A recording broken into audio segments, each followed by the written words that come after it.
Oh, there's a cat over there. Okay, boys and girls, time for health. Of course, you don't have the book. I do. So we're going to look at my big book, and it's about your body, and your body is very important. Now, as you can see, I'm going to try and get this the best I can. There's a picture of a boy. I guess he's a first grader. And basically, um, he's showing us, as you know, the parts of a body. And it says, what are the parts of your body? I can touch my toes. Well, I'm not sure if an elephant can touch its toes. That's up to debate. Anyway, you know the parts. Let's start from the bottom, I guess. Toe, of course, that's the foot. Thigh, that's just above the knee. You know that. Knee, there's the knee that bends. We need that, right? Okay. Oh, here is the elbow that also bends. We know that, right? Very good. There, of course, is the hand. Now, of course, for us, the hand is this. Did you know, though, in ancient Greek, when it says hand, it also means the wrist with the hand? So I'm just letting you know that. But for us, that's the hand. Okay. Now, the next one is the chest. Okay, I can pound on my chest. Next one, shoulder or shoulder blade. You know that, basically. And here we have, of course, the fingers, which are on the hand. And, of course, we've got the head. Okay. La cabeza, or as they say in Italian, la testa. In French, la tête. Okay, anyway. So, I mean, there are questions I could ask you here, but basically I'm going to, I ask you a question at the end for you to write about. Now, next page. Here's a girl, and she's jumping rope. And it says heart and lungs. Can you see that? Hopefully you can. And it says, your heart is a muscle. Your heart is a body part that pumps blood. Eat healthful foods for your heart. Your lungs are body parts that help your body use air. Smoke can harm your heart and lungs. Exercise keeps your heart and lungs healthy. So basically, again, the girl's wearing a kind of a t-shirt or blouse that shows where her heart is more or less and where her lungs would be. So what does the heart do? Well, maybe you'll write about it later, but the point is, I'll tell you, the text says what? The words say what? Yeah, it pumps your blood throughout your body. Without your heart, your blood could not carry oxygen to the other parts of your body. We basically breathe in oxygen. You know that. Okay? So her heart is here. It pumps out oxygen to all the parts of her body so that they can work. And then here we have the lungs. Now, what are the lungs used for? The lungs are used for what? Basically, they receive oxygen from the air, and then they use that oxygen, okay, to help your body operate or to work properly.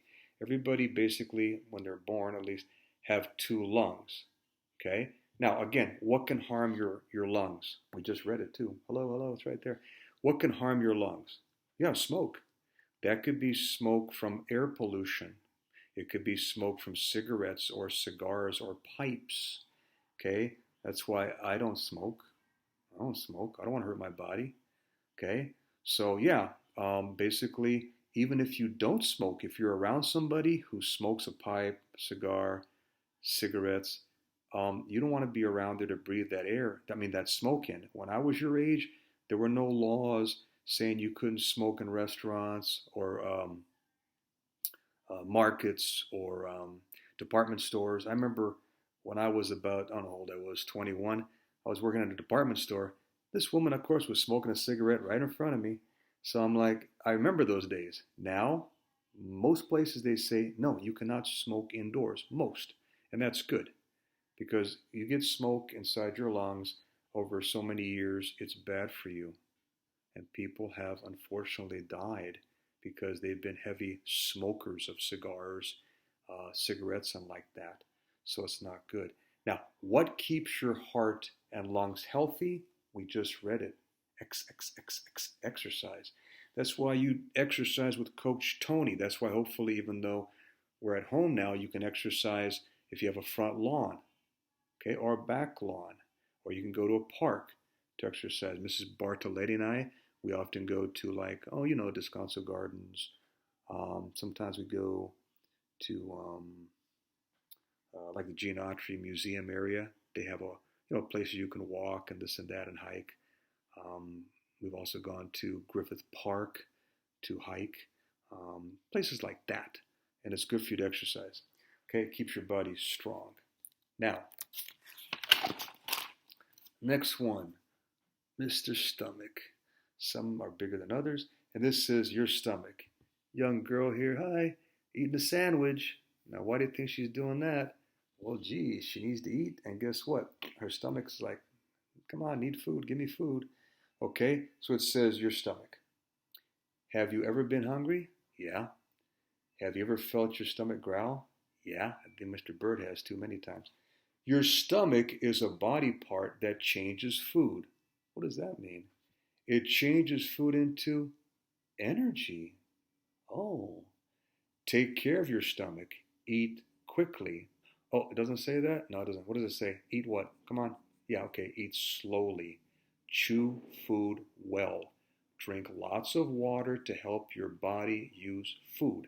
So again, your stomach basically, what does it do to the food that it receives? It changes it into what? It changes it into energy. Batteries contain energy. Electricity is a form of energy. Gasoline is used for energy. And again, what does that mean? When you put gasoline into a car, or if you charge a battery, if it's or charging system, if you charge an electric car, basically that's making the car move.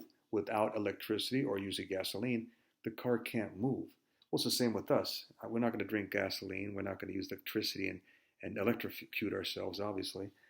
But when we eat, the food that goes in the stomach is changed by its acids, and it turns it into energy. So it's like, oh, it's almost as if I've got a battery now in my body. And again, if you don't recharge a battery, it does nothing. It can't move a toy. It can't move a car.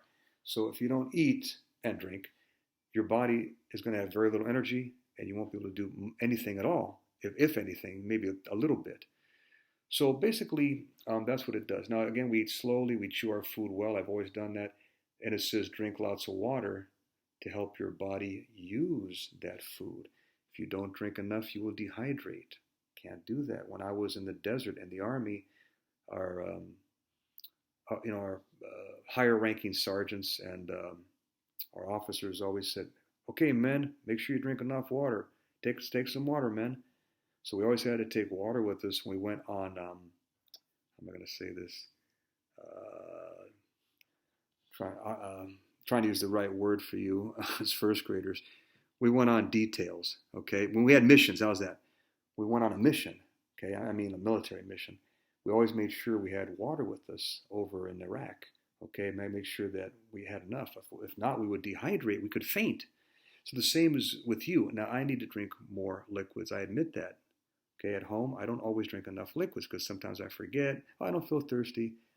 But the thing is, though, I need to drink more, even if I don't feel thirsty. It's good for us. Okay, so that's how it is. Now the next part says your brain. Okay, I'm gonna talk about the brain.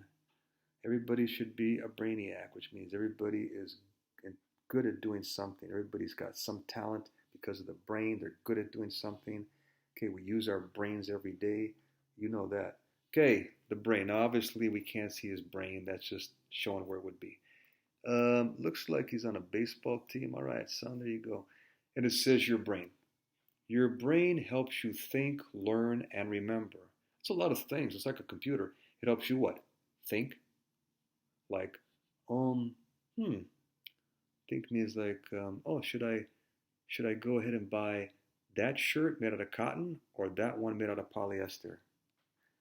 Learn. Oh, I'm going to learn today how to count by 100s. 100, 200, 300, 400. Okay, good. And remember, oh, you know what? I forgot. Yeah, what? Last Monday was Memorial Day. Oh, that's okay. Oh, I forgot to, yeah, it's on, oh, yeah, mom's birthday is, oh, okay, you remember that now? Good. Now, next page. Your brain has hard bone around it. That's when you go like that to your head, obviously it's not soft, it has bone. Your brain has hard bone around it, but it is soft. Yeah, The brain is soft, boys and girls. That's why you have a skull covering to protect it. Isn't that great? Protect your brain. Wear a helmet when you play sports, skate, or bike. Follow safety rules in a car. Okay? So basically, see this young boy, he's getting ready to play baseball, and yeah, he's going ahead and covering his head because basically he doesn't want to go ahead, if he gets beamed in the head, he doesn't want to go ahead and hurt his head. We know that, obviously. I mean, well, his brain too, obviously. When I was your age, we didn't have that. We didn't have the hard helmets. Um, Also, they didn't have this. You just wore a regular baseball cap. But then as time went, they figured, no, you need to wear a hard one. Even grown men who play professional baseball, they have to wear that because number one, it protects the head, but number two, it protects the eye. When I was in grade school, there was a baseball player named Tony Conigliaro. Tony Conigliaro was a good player, young guy. He got beamed in the eye, and that ended his career. He tried to come back, but he couldn't, unfortunately. So from then on, they decided, hey, we need to put a little protection here, so it makes it harder for a player to get his eye hurt. Okay, so if you play softball or baseball as a boy or a girl or a man or a woman, you have to have this type when you're batting, and that's good for you. Okay, and again, wear a helmet when you also skate or bike. When I was your age, we had no helmets. That's it. You fell off, you fell off. I fell off a couple times. I didn't get hurt, but I could have. And so basically a helmet will help you in case you fall. And don't forget, I think I've told you, at your age, your brain, okay, not your brain, but your skull over here, there's a part of it that's still soft. Now, adults like myself, it's hard. But you still have a part here that's a little bit soft in the skull. That's why, especially if you're under 18, you're supposed to wear a helmet to protect you because your skull is a little softer. And it says follow safety rules in the car. Okay, well, I mean, that includes, buckling up. Again, when I was your age, we didn't have to wear seatbelts. Did not have to do it. But then when I grew up, I started doing it. No one said I had to, but I said, well, wait a minute. I've got a seatbelt here on my 1965 Chevy Impala, and then later my 1969 Chevy Nova, which I still have. And I said, wait a minute. We go out, let's put the belt on just to be safe. And you know what? A couple of years later, the government said you have to wear a seatbelt. So I was ahead of my time. There you go. Well, it's pretty good. And I think, boys and girls, we'll stop right there. Now, don't forget that with this lesson, you look, because I indicated that in your journals, there is a question that you need to answer. In fact, maybe two questions. But as always, just use your journals and answer the question, please. If you need to go ahead and stop and look at this video again, that's fine. Go ahead. No problem. So, okay, well, the cat got up. Wow, I'm very surprised. I think she got up just to get some water. Where'd she go? Sheba, you there? You want to see? Sheba, hi, Sheba. Oh, well, I guess she wants to go sleep. Big surprise. Okay, kids, you take it easy. I'll talk to you later.